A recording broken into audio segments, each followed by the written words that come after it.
Assalamualaikum warahmatullahi wabarakatuh. Pamirsa, wilujeng tepang sareng abdi Milda Fadila dina acara Warta Sunda. Rusakna hiji imah kena musibah longsor di Bandung 8 Desember 2017. Intensitas hujan anu ageng nu turun di wilayah Kabupaten Bandung, Jawa Barat, Senin 8 Desember 2017 sonten nyebabkeun pergeseran taneuh di Kacamatan Ibun anu nyebabkeun taneuh longsor di wilayah eta. Kapolsek Ibun Ibtu Asep Dedi nyarioskeun yen taneuh longsor kasebat kajadian di lembur Kesi Krincang RT 2 RW 2 Desa Dukuh Kacamatan Ibun kira-kira tabu 18.30 WIB.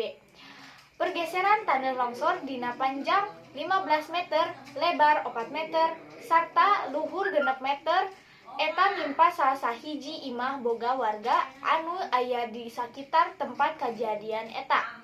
Dedi ngungkapkeun kronologi kajadian. Wanci kajadian taneuh longsor korban keur sasarean di kamar. Kadenge suara gemuruh ti kamar pas ditingali ti pabelah kamarna, si horeng teh kamarna tos kaurug ku taneuh hungkul. Taneuh kasebat asalna ti serang anu aya di sisi luhur imahna, kedalna. Terang imahna katimpa taneuh longsor. Saterusna korban dibantu ku tetanggana. Teu aya korban jiwa tina musibah taneuh longsor ieu. Ngan saukur karugian nu mangrupi jebolna tembok kamar korban hungkul.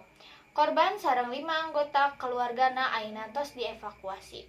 Saur Kapolsek Ibun Ibtu Asep Dedi. Pamirsa, mung sakitu anu kapihatur wilujeng patepang deui dina warta nu bakal dongkap. Amit mundur, amit ungkur. Wassalamualaikum warahmatullahi wabarakatuh.